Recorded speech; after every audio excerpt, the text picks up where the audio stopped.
What's up, everybody, and welcome to another episode of Ladies Who Bronche. I am your host, Julissa Contreras, and this is the podcast where we have the conversations that aren't always so welcome at the dinner table, but at the brunch table, honey, anything goes. And this week, I am super excited for our guest because this is a beautiful soul that has divinely entered my life in this year, and I'm so grateful because not only is she a medicine woman and carries her power like in her aura, like she walks into a room and it's immediately like turning heads. I think that her journey and the medicine that she offers to the world is one that really allows for you to journey throughout different moments of your life. I've had the opportunity to have worked with her and received some of her medicine, and I can say that in that journey, I have been called to really reckon with my power, but also respect it and honor it in the ways that I practice it and really uphold it. So a lot of times people, will get a spiritual service or something, and then it's kind of like you forget about it or you don't upkeep it. And there is something about that energy when she works on you that like holds you accountable throughout. It's almost like I could feel a voice that says, honor yourself, love yourself. And it doesn't let up, but it does it with love and compassion. And I so appreciate it. She's also just freaking gorgeous and talented, like a sacred artist in so many intersections. And I can't wait for you all to meet her. So Deoné, who the fuck are you? Thank you. Thank you for that introduction. Wow. Yeah, I am a medicine carrier. I'm a fourth generation healer.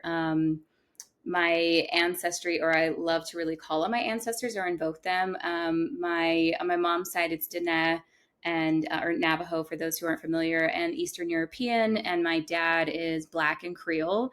So those are my people. My lands are from the South, from Africa, from Deneta, from Eastern Europe. And yeah, I've really stepped into this medicine carrier path in a way that is, I don't know, it's been liberating, but also it's an exploration. And as you mentioned, I'm a sacred artist as well. So I am a musician. I play the kora. I sing. I'm also a plant medicine facilitator, a Reiki master, and a spiritual life coach, as well as a sound healer. I mean, you can't really do medicine and music if you're not like bringing them together into sound healing. So there's that. And then I will add also that I am a potter, and I make beautiful Navajo horsehair pottery with African mudcloth print on it. So yeah, I've just been dabbling in a lot of things, but those feel the most alive in my body right now. And I feel like I'm able to honor those things in ways that are sustainable. I'm not just like picking up stuff anymore. It feels like I'm really grounded in those practices. So yeah. Yes. And honestly, truly, like the honor with which you walk and practice is so loud. And I think it's such a beautiful model. Not that you walk around being like, oh, I'm modeling how it needs to be done, but I think that that actually is what allows you to glow in the ways that you do, is that it's not on you, it's in you. And I know that your journey to be in the depths of this has been up and down and all over. Hmm. As we know, our personal healing journeys, not being perfect, are also ways in which we learn new medicines and lessons from our path that allow for us to serve others in ways that they need. Oftentimes, people feel like, oh, well, I can't be a healer, or like they'll have their gifts and their gifts are like rumbling in there, right? But they don't honor it because they feel like their humanity is in such a dark place and those shadows sort of consume them and pull them away. And I think some of the ways in which you've shared, like even some emotionally corrective experiences, ways in which people have taken away affirmation from you that has been reaffirmed and allowed for you to return to some of Mm. these gifts and talents that you have, is super powerful. And that's just why I absolutely love the work that you do. So Thank you. um, all right, we're gonna get into some brunch questions. We're gonna step out of spirit and we're gonna go into the spirit of food for a moment. Um, and tell us, what is your favorite brunch plate? Love chilaquiles. Yes, I figured out how to make that like on my own a few years ago, and I actually made it for a family camping trip. Like we were out here on the res, and I brought all the chips and I made the sauce from scratch and brought all the eggs. It was so not a convenient thing to make at a lake. had so much going on in our makeshift kitchen, but I was like, everyone is going to experience the magic of chilaquiles. So yeah, I'm gonna say that's my favorite brunch plate. I love that. What are you drinking? What is your favorite brunch drink? When I was drinking, it was a mimosa. I'll just say orange juice. That's so basic, but like Juice. I love it is like fresh squeezed really does something to my heart and also it kind of arouses me. It like gets the juices flowing.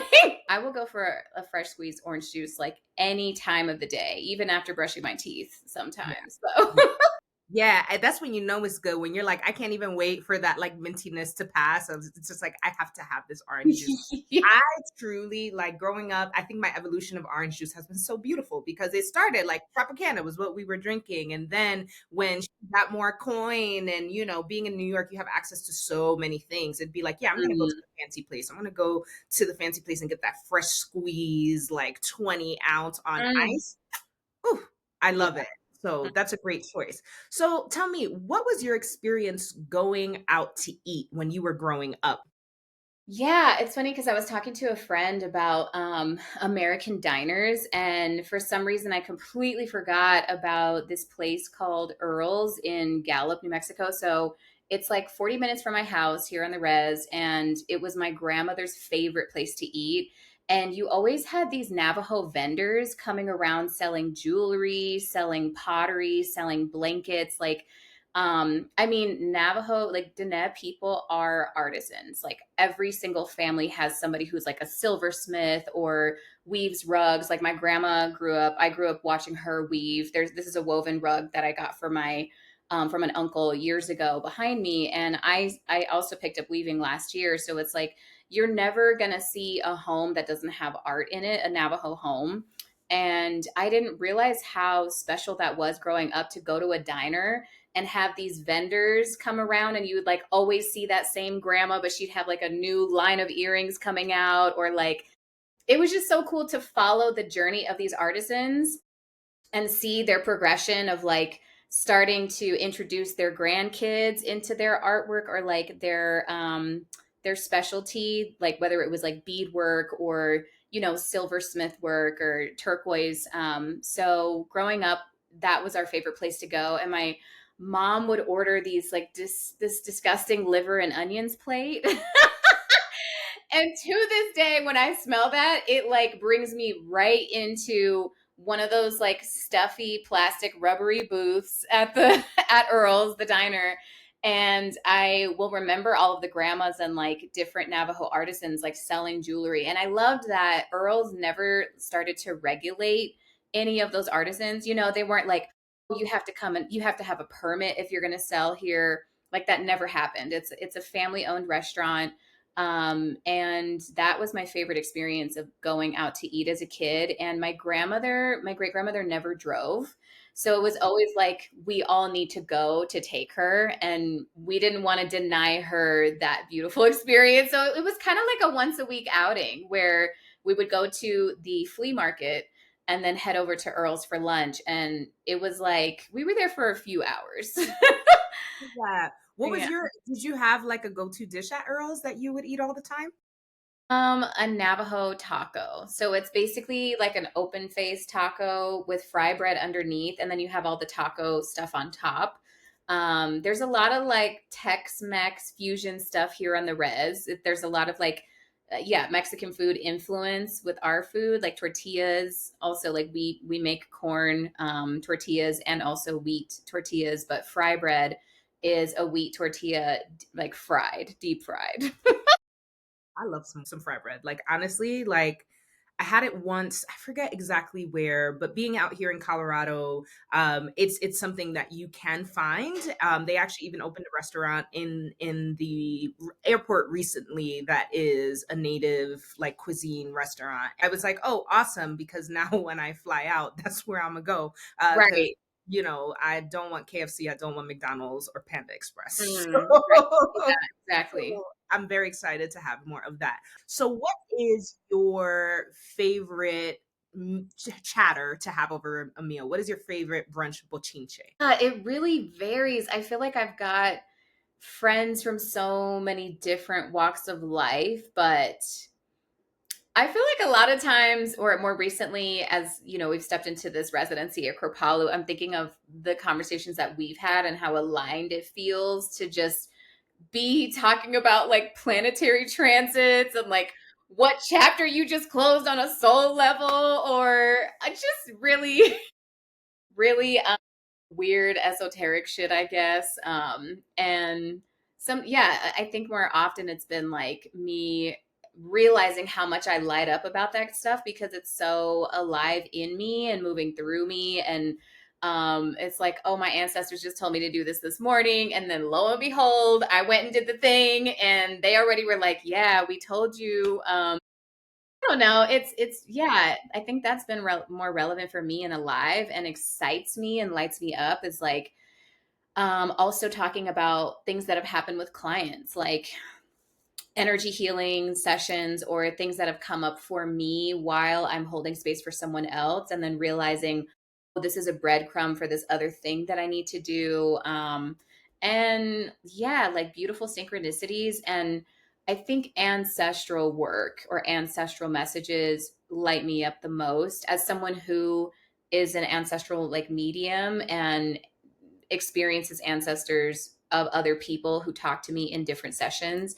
I think it's really beautiful to just acknowledge these other than human or like disincarnate energies that are present around us at all times. And as someone who also senses these and hears them and knows them and has your own relationship, I think that's felt the most nourishing and exciting is like, girl, my ancestors this morning, they were telling me something at sunrise, and this thing flew off my shelf because I needed to get up to do these prayers. And yeah, it's just been really beautiful seeing the way that they're weaving magic around me. Yeah. Yeah. It's been beautiful to be at Kripalu because for me, I have like so many people in my life as well who have different walks of life, many of whom do not have this practice, do not have a relationship with their ancestors that they're aware of, because I do believe everybody has a relationship, right? And so to immerse myself in this community where, like, yes, we're all creators in some way, shape, or form, and we're all living our life this way, it feels like I get to do, like, this year has felt like I've gotten to do high school over again, but with like the right set of people, right? And it's really been emotionally corrective for me to be in those spaces, because I think a lot of the slowing down of my journey and evolution and having this relationship, especially as somebody who is a seer, especially in my dreams too, and so I'm like seeing really intense things, to be in a space where I can say that and not just get a, oh wow, that's crazy. You know what I mean? And end of conversation, like, and I'd be like, all right, well, thanks for really indulging me. But with y'all, it's like, oh, what was that symbol? Well, the medicine of such and such thing also means. And I'm like, oh my God, tell me more. And like, we are just in this exchange, and it feels so beautiful, because I imagine that our ancestors, even when they were cross-culturally interacting, right, before capitalism, colonialism really set in and fucked everything up, that we were having these levels of exchange, that we were able to exchange practices and knowledge, and especially when we were on each other's land and engaging in each other's spaces. And so it's been just so beautiful to know that I have this community of people where, yeah, we don't have to talk every day. We don't have to have like that conventional friendship, but like when wisdom is needed, or when there is a space that needs to be held where you don't want to feel crazy about what is happening, Mm-hmm. y'all are there. Like, you know what I mean? And it's so beautiful to have that with people who are outside of the traditions that I practice. 'Cause I certainly have it within my traditions, but like to be able to go outside is just Hmm. amazing. Like you see the through line is there across all of these wisdom traditions, and you're like, you just have different words for the same thing. That's really what it is. Yeah. So we are going to move into our cheers section, where we shout out dope people, organizations, or spaces doing dope shit. I would love to give a shout out to the Caribbean Cultural Center African Diaspora Institute, aka CADI, in New York City. I have worked with them many, many times in the past, but I've noticed that they have gotten new programs and partnerships that have been ramping up. And so it felt really urgent to me to remind the people, like, Gadi is out here. They're doing the work to really preserve a lot of the practices throughout the African diaspora. The team there is super duper incredible. And there's one area of focus that they have really leaned into in the past year, maybe 2 years, which is the Haitian part of the diaspora, right? And really honoring Haiti as a liberation center. And over the years, because in school, I learned shit in school that really mattered when it came to history that wasn't white, Mhm. right? And so Right. Gali Mhm. has really been a space that has access to those teachings, but also as a Dominican, and there's so much tensions between Dominican and Haitians, which makes no sense to me in my soul, but it's really rooted in colonial histories and anti-blackness in many ways. To see them standing as such a force and continue to grow is really, really powerful. And they have this event coming up that is within Cultured Company, which is a company that I shouted out in one of our previous episodes. And it's going to be a Dominican Haitian like love fest, essentially. Right. And so I really, Mhm. really love that. And I think that in a time where people are losing funding left and right, like one, I pray and know that Kali will be protected because its importance in the way that it is catalyzing ancestral work, even in the ways that people are able to connect to their ancestral lineage, is something I wholeheartedly believe the ancestors and all of the energies are going to be like, absolutely not. Like, we made it this far. You're not about to knock us down with your bum ass cuts and to funding, Wow. right? Yeah. But also, I think that I want to invite a lot of people to learn, and not just if you're Dominican or Haitian or of the African diaspora, like everyone needs to understand Haiti as a liberation center. I think about Central Mhm. America, and there's a lot of countries, right, where you'll see blue and red in their flags, and that's because Haiti was part of their liberation. Haiti either came to fight alongside them, gave them the models to free themselves after freeing themselves. And in the Latina community in general, there's just like a lot of anti-blackness, and a lot of that hate also is directed towards Haitians in particular. And it makes no sense because you would not be where you are as a nation without them. And yet the people who you perhaps honor more and upkeep in tradition are the people who colonized you. So I'd be feeling real backwards. And I just love that this space is an emotionally corrective experience for all to come and learn and engage. And so I wanted to shout them out. And I can't wait to be back in New York and attend some of their events myself, because they're awesome. So, DNA, who do you want to shout out this week? There's this Indigenous birth workers organization. It's a nonprofit based in Espanola, just outside of Santa Fe, and they're called Breath of My Heart Birth Center. I got the honor of facilitating to their board for like a 5-day retreat in August last year and held space for each of them, doing like one-on-one Reiki sessions, and each one of them is watching or was walking with such integrity and just has a really beautiful way of existing in the world. So the board members are all doing, a number of different things across that area in the Southwest. And I have been able or had the honor of developing a deep relationship with a few of the board members. And I really just love the way that they exist in the world. And Breath of My Heart is doing some incredible things. They are raising funds to make sure that doulas have trainings. For a while, a lot of indigenous to North America lost the ability or lost some of the traditional doula practices. And so they are actively getting funds to help doulas train so that they have more doulas present. And they're bringing back traditional birth working practices. So I think that is one of, if not the most important portal you can go through is coming from the spirit world into this world. And I absolutely love the practitioners there. I love the board. I think they're doing incredible things in the Southwest, and I really hope they can expand. Breath of My Heart Birth Center, they're based in Espanola. And then I recently met the CEO of Native Strength Revolution. Mm.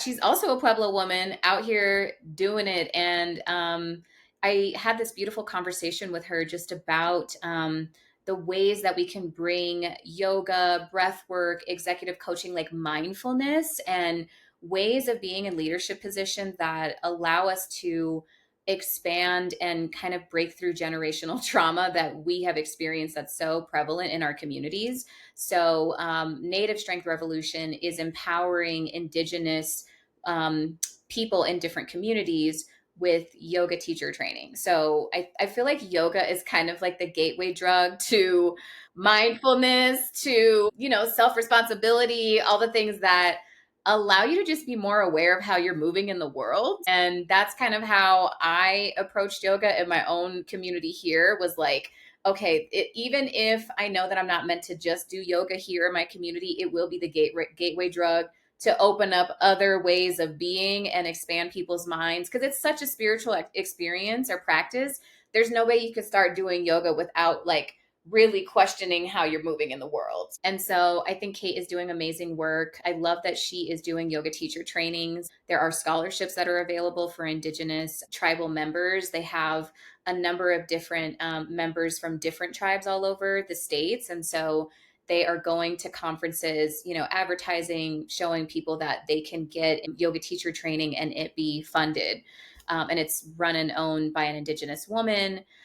And then there's another organization, Indigenous Intentions. You can find them on Instagram. And I want to say, I don't know if I'm saying her name right. It's Thomasina. She's based in Florida. She's also a Black and Indigenous dear friend who I think is really doing an incredible job of amplifying voices in Indigenous communities, but also calling out anti-Blackness. She's another person who is Black and Indigenous, and I forget which tribe she's from, but we've been in conversation about how to hold plant medicine with integrity, because we are also moving in a space that is seen as a little more contemporary compared to like our old traditional plant medicines. Like for Navajo people, it's peyote, and you have to be a part of the Native American church to even sit in a meeting. And so there are just a lot of rules and regulations. And we both see the harm that comes from continuing to uplift people who are not the best medicine keepers, or are not walking in integrity with the medicine that they hold.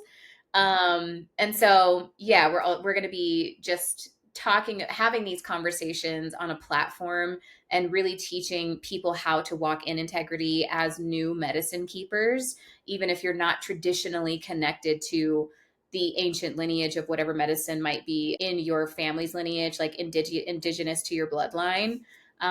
Because I do feel like to be a medicine carrier, you don't necessarily have to be attached to your blood lineage. So yeah, Indigenous Intentions, Breath of My Heart, and then Native Strength Revolution.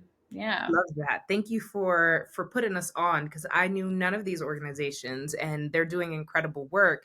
And I even want to use what you were just speaking to transition into our Tuta Loca is section, where we call out motherfuckers who are doing the most, because appropriation, right, and collective healing in these spaces, these practices. I think, plant medicine is one that is super popular, and we see a lot of people flying out to like Costa Rica and all these places to go on these journeys. And I don't know that everybody who is holding these ceremonies and calling people into these realms, right, because you're taking plant medicine. You're not like, yes, your physical body is in the space, but like you're journeying in ways that it can actually be really fucking dangerous if you're with somebody who does not know what they're doing. And so I think that needs to be called out, because the excitement I think that people feel when they hear about someone else's journey and how transformative it is, like it's almost like it feels like, oh, I want that hit, like I want my life to be flipped upside down, the first time I do shrooms or ayahuasca and do the thing. Mm-hmm.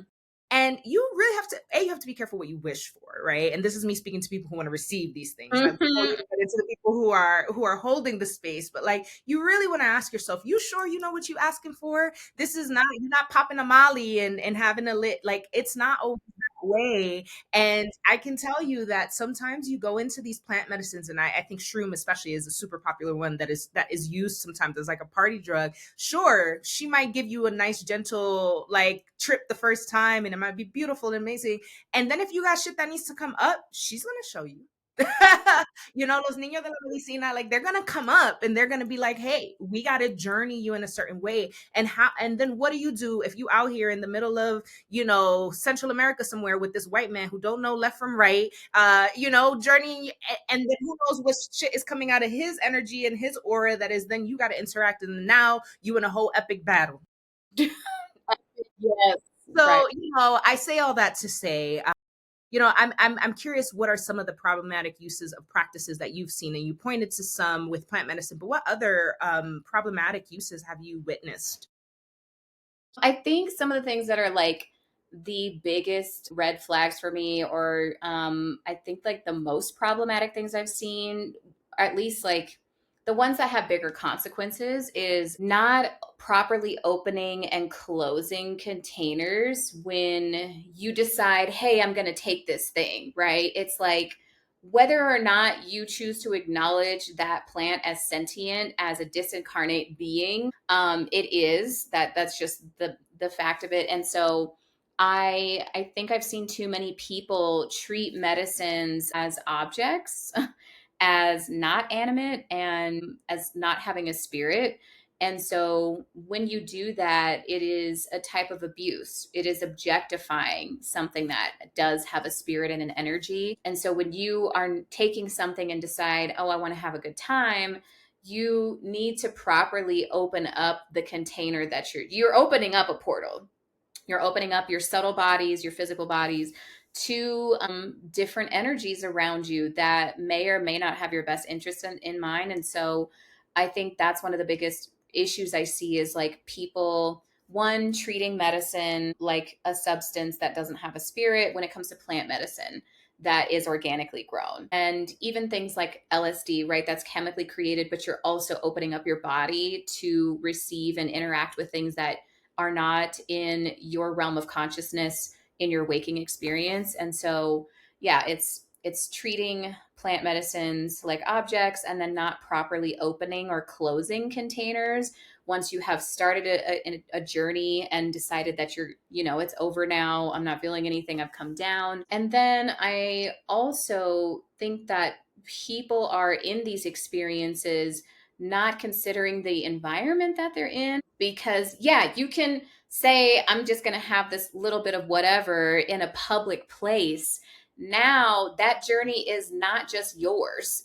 Now you're journeying with all these other energies around you. And whether you've decided to do that or not, it's just what's happening. You are interacting with all of these other fields. I mean, our auric field extends 6 feet on either side of the body, like around the body. And so when you're doing something like that in a crowded place, or around a ton of people or family, or just a group of people that you don't really vibe with, or probably wouldn't want to go into a ritual with on purpose, that's what you're doing. And so even if even if you're like, oh, I'm going to protect myself, like, you're still opening yourself up to things, and like there's only so much you can do to keep things out.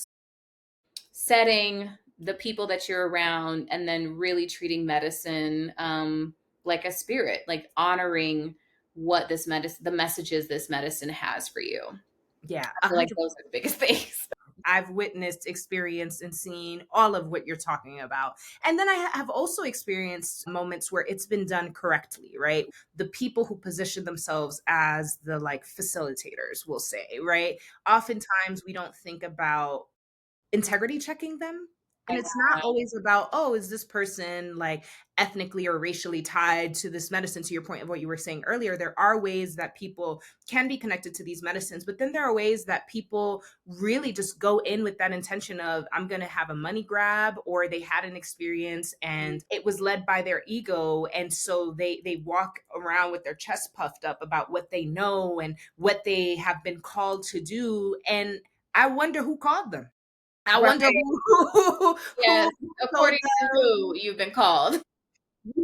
like, and so there's a lot of people who assume, because medicine is so powerful, that you're going to experience its power and magic, like, regardless, right? But that Mm-hmm. regardless also comes with levels of shit that you're opening up, not even just portals, but things that you awaken, things that you knock inside of your body that go, oh, are you ready to really embody said thing? Yeah. Like, let me show you. And so when people perhaps have that embodied experience, they can misunderstand how the medicine is calling them to move forward. And then they're like, yeah, I want to spread this to the world. Here's, pay me X thousands and thousands of dollars, journey with me Mhm. here. And it's fucked up. But there are people who are doing it correctly. You named some, but at the end of the day, I wonder, like, who can we rely on as the arbiter of truth of who does and does not have permission to engage in some of these things? So I'm curious for you, like, what do you consider, like, if somebody was like, oh yeah, I'm doing this thing, like, what is the integrity checklist where it's like, you pass, I trust you? Yeah, yeah. And I also realized I just went into problematic stuff or practices around medicine, but it can really be with somebody who's facilitating breath work or Reiki or other or sound healing, even. Yeah, anytime you're going into an experience like that, opening and closing, but also knowing that you are interacting with beings that you may not want to be interacting with, and understanding like protection, using the right protocol to be in ritual before you engage in something like that to open your body up. And so, going back to what you just mentioned about how do I really vet somebody who is a medicine carrier and what is the integrity checklist? I think community and really getting a sense for like who knows this person, who can vouch for them, who did they train with, who were they initiated by. And when I say initiated, it's like maybe they've gone through a specific initiation where they've learned specific protocols to be able to carry this medicine. Are they a part of a certain lineage? And I don't just mean like related by blood, but if you are a part of a lineage, that can be another lineage that isn't a part of your blood, right? Like I'm not Peruvian and I am studying under a specific lineage where I feel like the mentor is walking in integrity because he is looking at so many of his shadows as he's moving through the medicine world. And when I talk about shadows, I'm thinking of, or I'm really like speaking to different levels of intelligence. And I'm sure you and I have both seen it. It's that older medicine person who is holding these ceremonies, but they've got a huge sexual shadow, or they're hitting on women or texting women at inappropriate hours, but they're the medicine person in the community and everybody goes to them because they've just been doing it for so long. Or they're like a really great singer, right? They know all the traditional songs. They've got this incredible voice. They're this incredible musician, but they don't have any people skills. Like they completely shut down after ceremony. So and so has fallen out or needs help integrating after the ceremony because they were just completely blasted open. But this medicine person can't actually hold you through that. So when I think of lines of development and different intelligences, it's like, have they transmuted their sexual shadows?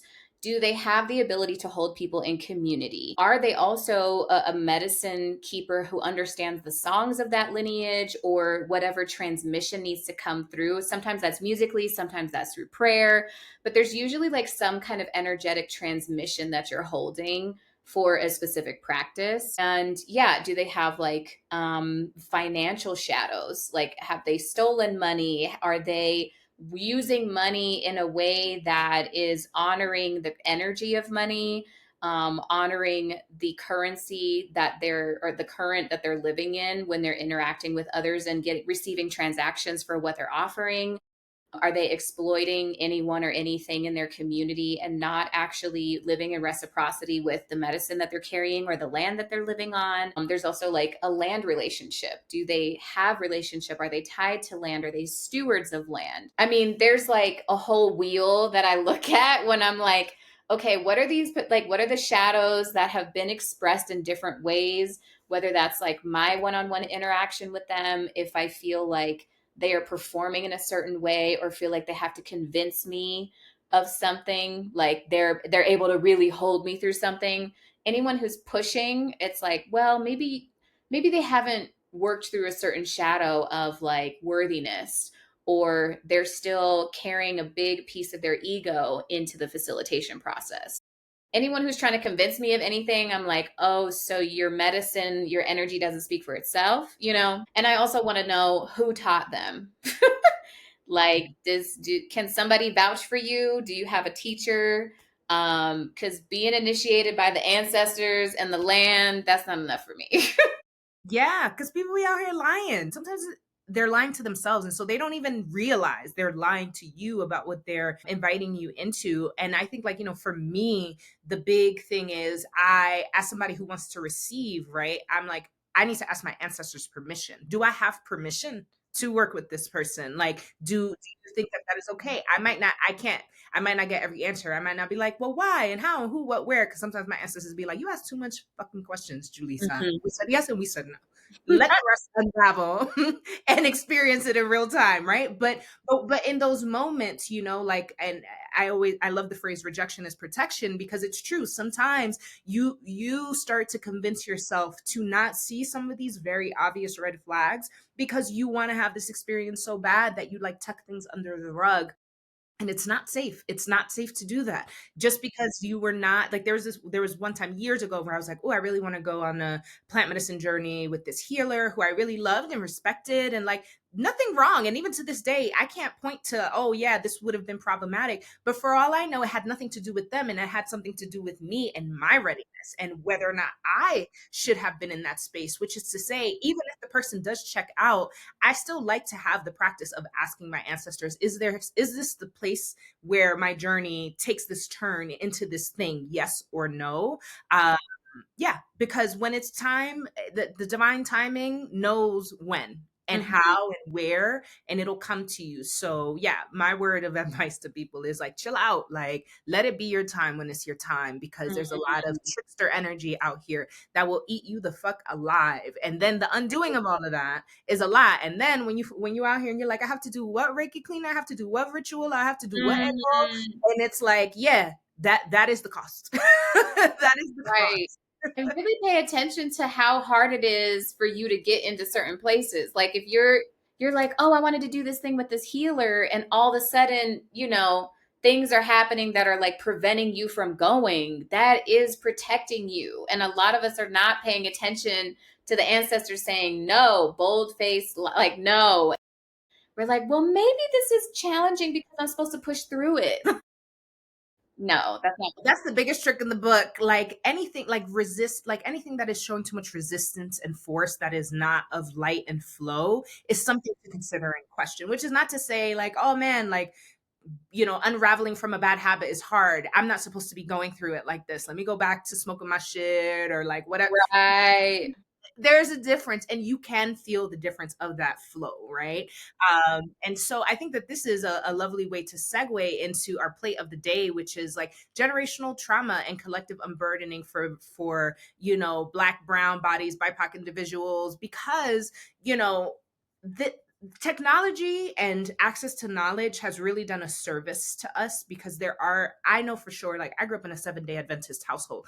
Ain't no way a lot of the shit that I'm practicing and walking and experiencing would have actually entered that sphere. But what is Mhm. true and what is part of the integrity of what I have always known is like, so 7-day Adventist is a Christian church. For those who don't know, it's a sect of Christianity, right? But like, what is true is that when the prayers come out of the mouths of my mom, my aunts, and the elders, like, I feel God present, right? Like, there is this knowing and this presence of God, that makes it undeniable for me to then understand how we can then fold into deeper practices that are less colonized, and the ways in which they honor the power and presence of spirit as well. And Mhm. sometimes when we are called to go deeper in our journey, and it's not, and I'm gonna say this now because I feel like it's a heavy conversation, especially with Sinners being out. I see a bunch of people being like, "Oh, Christians shouldn't be watching that movie because Michael B. Jordan said he Mm. got his name from a Babalao, which is a priest in Ifa, right, an African tradition." Mm.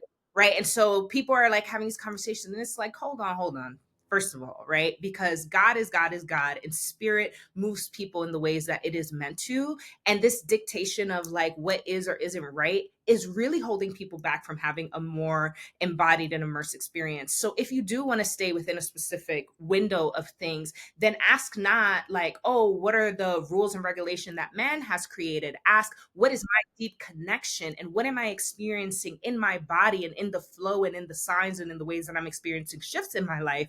And is that working for me? Because if it's working for you, go to Mm. 7-day Adventist, go to church on Saturday. Like, observe your Sabbath, like practice your thing. Like, if it is truly aligned with you, there is nothing wrong. In order to heal and embark on your journey, you don't have to go take some ayahuasca. You don't have to Right. get Yeah. initiated into an ATR or practice brujeria or whatever things that people stigmatize. However, those practices are valid for people and they are having these embodied experiences. And so I feel like people sometimes live in that tension. And I just sort of wanted to say that as a disclaimer over the conversation, because oftentimes when we are talking about collective healing and generational trauma, some of these practices that are not within certain colonial frameworks come into the fold, and immediately people shut it down without taking a moment to recognize what is akin to what is being offered to me through a different lineage with what I do practice. Psalms is a book of prayers, and some people say that's a book of spells. There are certain practices where, like, Psalms are the spells. When you talking about open and closing ceremonies, there are people who open and close ceremonies that are not Christian with Christian text from Psalm because of what Right. that can evoke in a Mhm, space, right? mhm. So anyway, all that to say, I also felt led to call for animal medicine cards in this conversation because there's a lot of different areas we can focus on. But I wondered what is really at the core of the generational trauma that happens in our collective community, and what are some of the things we need to consider to begin unburdening ourselves. And the two medicine cards that I got were the badger and the rabbit. And so the badger medicine speaks of aggressiveness and willingness to fight for what you want by any means necessary, and asking yourself, like, am I being too meek? Like, am I really showing up and doing something and being forceful? And that doesn't mean violent or aggressive in a way that is harmful, but like when you go hard, when you feel in that energy, like, I even think about dancing and like how that like invokes energy or take or cleans and cleanses you, right? Like the more you're really going hard, like that aggression helps move and flow things. So like, how are you showing up and being aggressive enough to the degree that you're actually moving through things and flowing and stepping into the groundedness that you need to healing your journey? And then the rabbit speaks of the caution of getting rid of the what if and calling in the fears that are around you, right? So the story of the rabbit that came with this card was one where the rabbit kept being like, oh my god, this predator is going to eat me, oh my god, look at this predator, oh my god, and it was wailing, and it was attracting what it feared and allowing it to be caught again and again because it was running around left and right, but it was not grounded in what it could control now, and it kept worrying about the future in a way that was Mhm. hindering its current state. And I think that that wisdom feels very aligned, especially in this social climate that we're living in, especially in the United States, and all the ways that people are being overstimulated, whether it's through the administration or the continuation of things like, racism, sexism, and all of these things. Sometimes we get so caught up in being like, oh, because I'm in this Black body, that means that this is going to go this way for me. And we start to rage and call in all these things without aggressively saying, well, you know what? Don't play with me. Play with your motherfucking mama, because I'm out here and I'm doing me and I'm showing up. Like that Right. aggression of the badger that allows for us. And sometimes it is a fight, but we have to be confident in what is for us. And the fact that we need to accept that light and change and shift and better exists for everyone. Restorative justice exists for everyone. And so, how do we embody that? So, that's all my spiel, but I want to turn it over to you. One, if you have any wisdom on any of these animals that you would like to share, definitely share that. But I also would love to hear when you first became aware of what we call generational trauma, whether that's in your life or in the community around you, Yeah. and how that has embodied itself. Yeah. I'm thinking of the badger medicine and yeah, the tenacity of that animal and realizing that the badger and the fear of the rabbit really do speak to what's happening in our collective and the BIPOC collective, where I'm like, wow, it feels like people are on one side of the coin, right? They're like persistent and I'm not going to be a victim and I'm going to keep fighting. And even to the point of burnout and bitterness and resentfulness and like, well, I got to keep doing this because nobody else is going to do it. And that like isolation that can come from that. And you're really like cutting yourself off. You're actually not as isolated as you think you are. And so I think a lot of what you just mentioned is like, that's one side of the coin. And then the other side is like the fear and the victim mentality of like, continuing to harp on woe is me, look at how bad things are, white supremacy, generational trauma. I mean, poverty, the patriarchy, all of these things really feeding into that victim narrative and attracting more of what we don't want, right? So the more you focus on it, I think you see it more, right? It's like when you go to buy a red car and all of a sudden you start seeing red cars everywhere.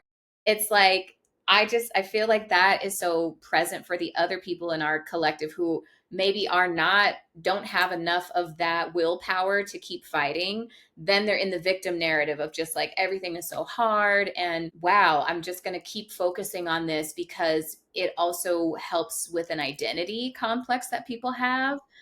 And I think both of them, yeah, I think both of them can help people inflate a part of their ego, right? And ego, I think people think that ego is just about power and individualism. Ego is about separation. Ego is anything that keeps you separate from everything else around you, from your relations. So it's like if your victimhood keeps you separate, it will lean into the victimhood. It will say, woe is me. I'm the only one who's experiencing this. I have this, that, and the other. And as someone who's come into this incarnation with a Black and Indigenous body and experienced oppression in different generations and lifetimes, I realized I was like, oh, this can actually keep me from the work that I'm supposed to be doing. Like, if I lean into the stories that the ancestors keep harping on about, you can't do this with this white person, or you can't be in this space because you're going to be the only brown or Black person present, or you're going to be the only woman, right? I think ancestors also have an agenda, and we need to be mindful of, speaking to generational trauma, what actually is ours. And I've been studying more around animist psychology, and I'm in a training right now where I'm looking at IFS as an application for animism and looking at the parts outside of us, these disincarnate parts that are not within us. It's not a younger part of me. It's not an exiled part of me from when I was 12 years old and had this trauma happen with whoever in my family.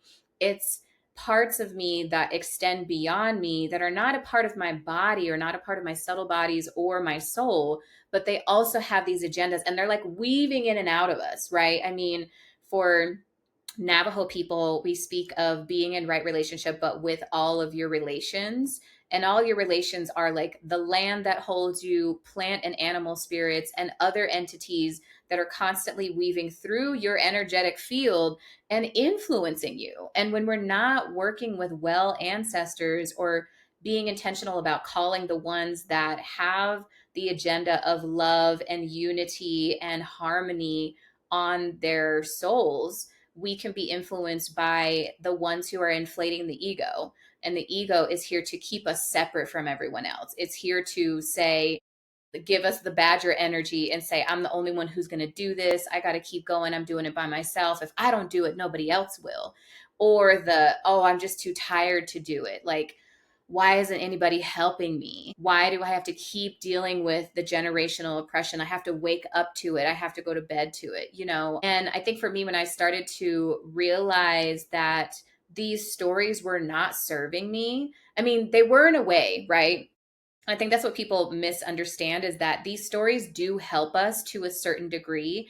And then you realize that they're keeping you stuck, but you have to hold on to them and really start to dissect, like, how is this serving me? And when you don't ask those questions, you will just continue to be stuck in a loop and then say, wow, well, things are not changing, but it's got to be everybody else, you know? And after a while, you run out of people to blame. And you're like, oh, wait, what if something changed? Like, what if I decided to drop that story for a little bit? How much more power would I have if I let that ancestor's influence out of my life? If I let it go, if I cut cords from that? I think there are these like generational burdens and like collective burdens, like poverty, white supremacy, the patriarchy, colonization for BIPOC people, right? And a lot of our ancestors really want us to hold on to that. They want to keep us in the ego of separation.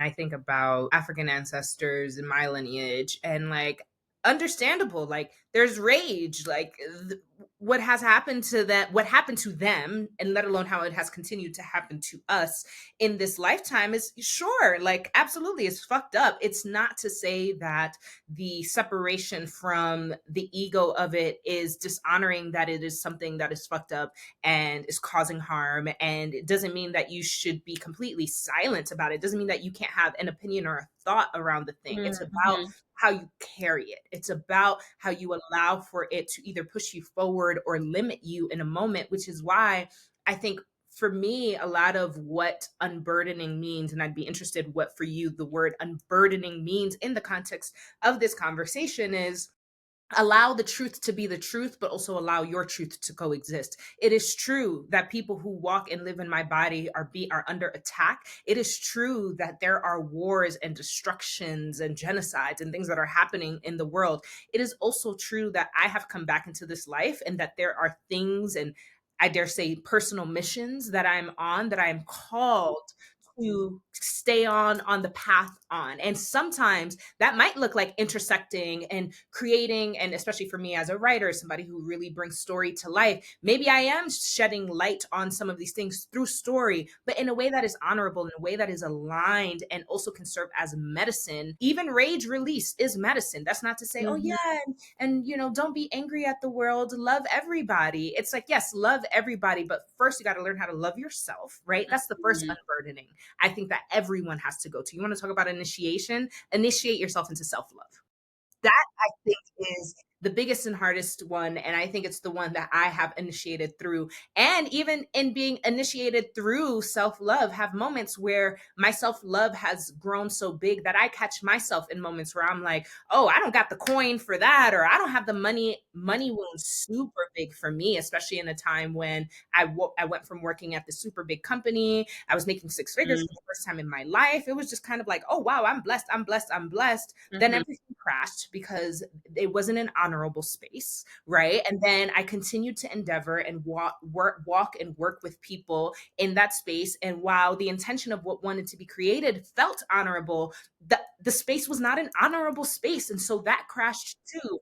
But it took me some time and distance to recognize, oh, this was a rejection is protection moment and not a, oh man, and now I'm laid off and I'm one of the few people in the collective who exist in my body and in my socioeconomic status, and I'm watching everybody else thrive and everybody else is fine, and nobody's thinking about how the crash of this thing is affecting my life. Nobody's coming to Mhm. hold me down with some rent money. Nobody's helping. And I had a lot of anger and rage around how that all fell apart because I was walking into that space with my full integrity and felt dishonored. But then even that put me on a journey of like, then how do you honor yourself out of that anger and allow yourself to be open to the blessings that you can attract, that you can receive?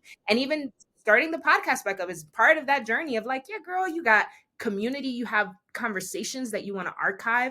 That to me has been healing. And I use myself as an example to say that sometimes unburdening yourself might not look like anything that we have talked about in terms of practices Mhm. and lineages, but like the badger, you got to go get yours, right? But you have to be aware of how you are getting yours. Is it rooted in ego and anger and holding on to a label, or is it a journey of aggressively unraveling, of aggressively saying, I am no longer holding on to the shit, and I trust the process, the universe, God, whatever, enough to say that even if I'm doing this full force and I don't know what will come next, I know that whatever is meant to come next is going to be good and healing and allow the weight to drop, even if at the end of the day, I'm still a Black woman walking in a Black body.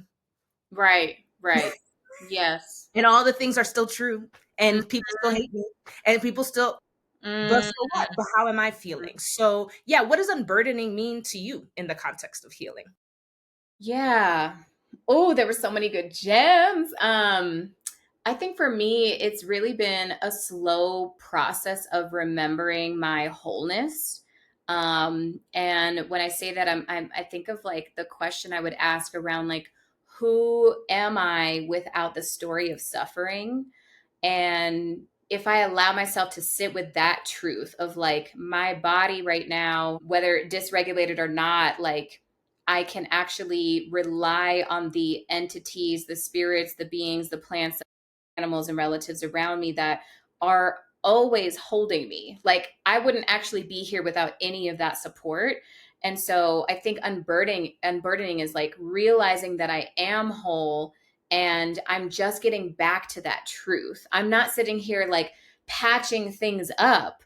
I'm actually just letting things go that are not serving me anymore. And so, yes, I mean, all of these stories of oppression, racism, colonization, while they are all true, I can acknowledge them as parts of myself, but not my whole true self, if that makes sense. So I'm like deep into this IFS portal, and IFS is internal family systems, it's parts work. And so as you start to work in that modality a little more, you understand that there is a part of you that is untainted, unblemished, completely whole, and in integrity, and has the ability to extend divine love to parts of yourself that are still wounded, to parts of your lineage that are still wounded. And it has the ability to recognize when that other energy is taking over and is stepping into the driver's seat.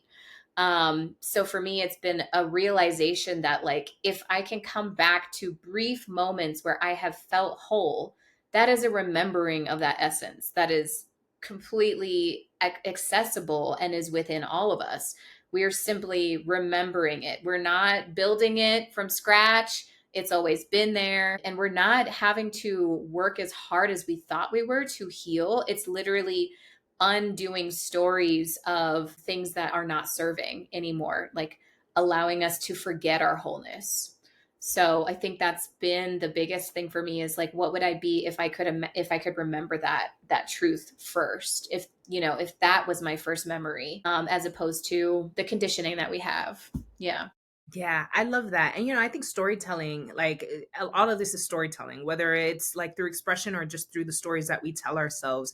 We get to rewrite narratives, we get to erase labels that were placed upon us, and we get to really step into the story that is ours, which might sound like a bunch of like blah blah to people. There are people, and I say this, even in my community, there's a lot of people who are like, I hear what you're saying, but I don't know what that means. Like, what does that actually look like? If you were like, okay, unburden yourself.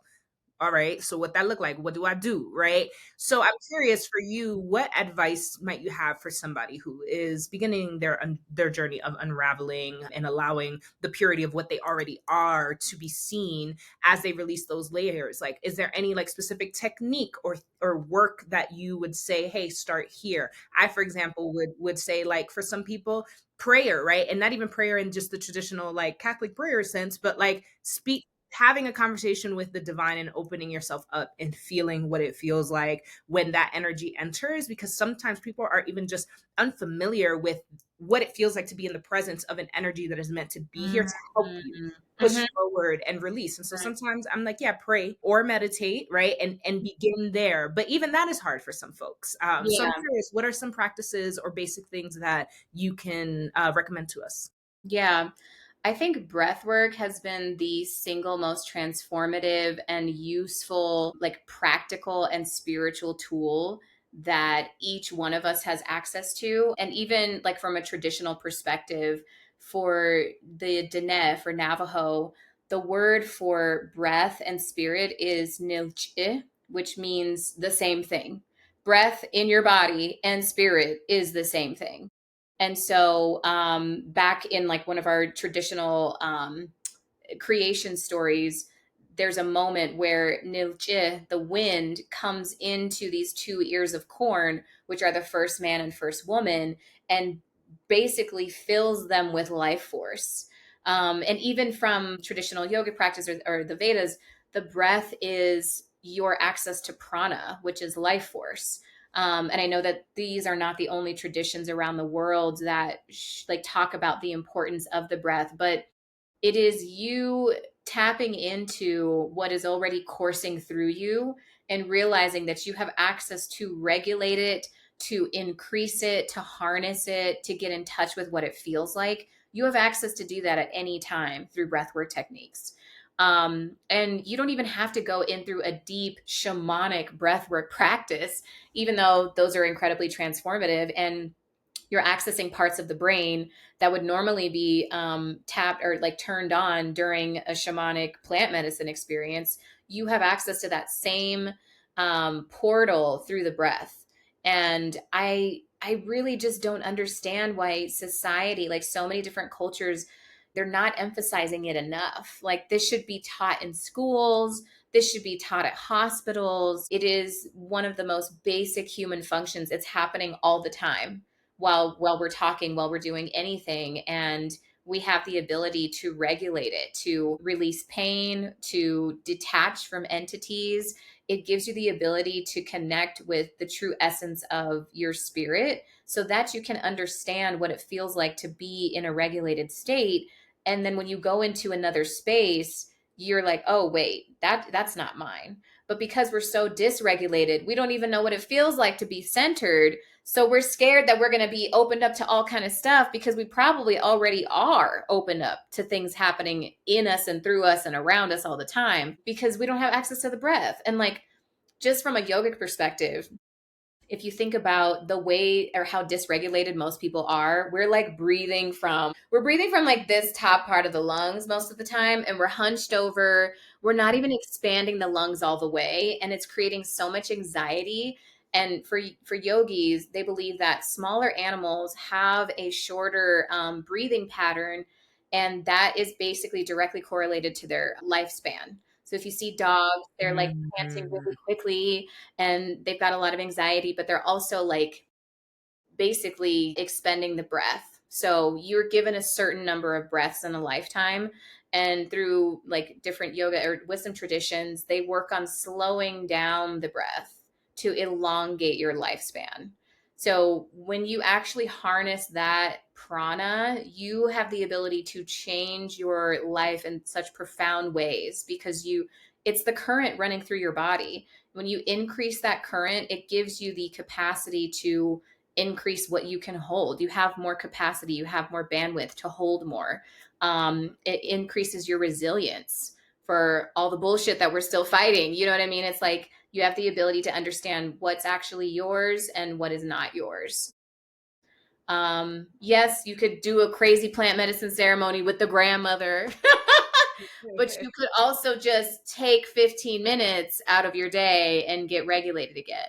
Yeah, yeah, and also for those, because I always have the voice of the Christian in the background who is always like, not in my soul, but just that Mhm. exists in the aura of what I grew up in. And to that I say, I'm sure Jesus is okay with you breathing for 15 minutes a day. Okay, if get out of the human den with those demons doing ayahuasca, I'm sure he's gonna be okay with you doing some breath work. And Yeah, I so I didn't realize that you also grew up Adventist. Like, yeah.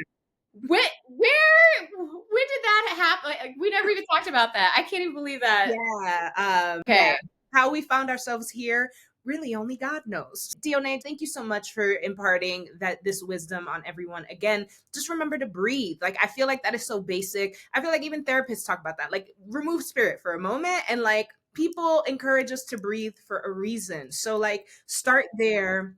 Allow yourself to be brave like the badger and be open to what other things want to move through you and be embodied through you, because everything you offer to the world will be better for it, right? If you are a social justice warrior, this is not, I just want to give that disclaimer. I know the world is in such an edgy place, and I know that there's some people whose path and walk is tied to some of these things and is tied to being revolutionary to some degree to help push society forward. But that's not everybody's call, or everyone's call to a revolution doesn't always start externally. A lot of times it just starts Yeah. within yourself. And so if we really want to be able to start showing up to these battles, whatever that is for you, you have to know how to do it with yourself first, because then what kind of warrior are you out here in these streets if you don't got your shit together for yourself? So breathe for yourself, ground yourself, and then ask yourself, what am I being called to? And move through that confidently, and don't let the voices of others and the ways that other people want to see you show up and their ego get in the way of your path. Mhm. Let that shit Yes. go.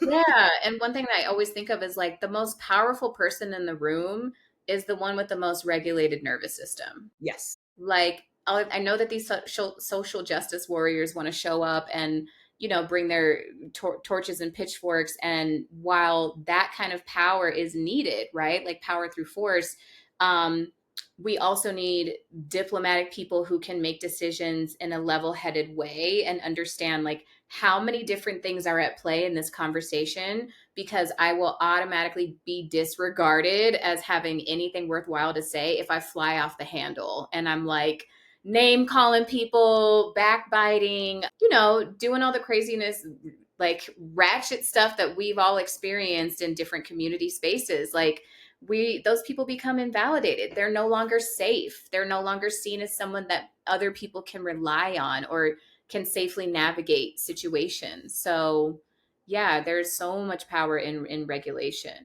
And regulation does not mean you soft, does not mean you pussy. All right. To my Right. people in my community who you listening, that don't mean that's not mutually exclusive. Like actually the power. Think about the parent who is like, oh, I'm gonna get my ass beat. And I know it, not because she's yelling and screaming and threatening me, but because I got the look. You know the look? Like, be the person who walks in their power so much so that when their rage and their fire is being called to come up, you know some shit's about to pop because that look, right? But Yeah. there is, even in that, there is a regulation, there is a stillness, there is a I am only going to strike when I am called to strike rather than allowing the emotions to cause me to start shooting left and right and causing chaos. Yeah, it's better to have a warrior in a garden than a gardener in war. Where I'm like, Yes. there's so many people who could be so much more powerful if they were intentional with the way that they executed things.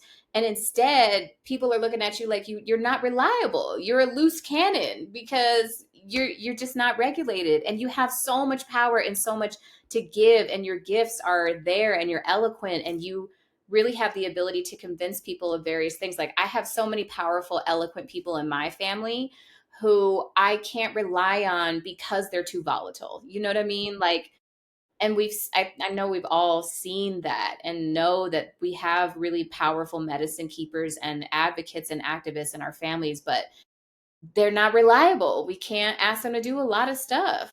Yep. I've been that girl. I've been that one who's been so entrenched in this, like, oh, the world and the fight and the speaking truth. Da, da, da, da. And like, it's not that what I was saying or sharing was false. It's that the way it was coming through me was not serving me or the people who I thought I was serving.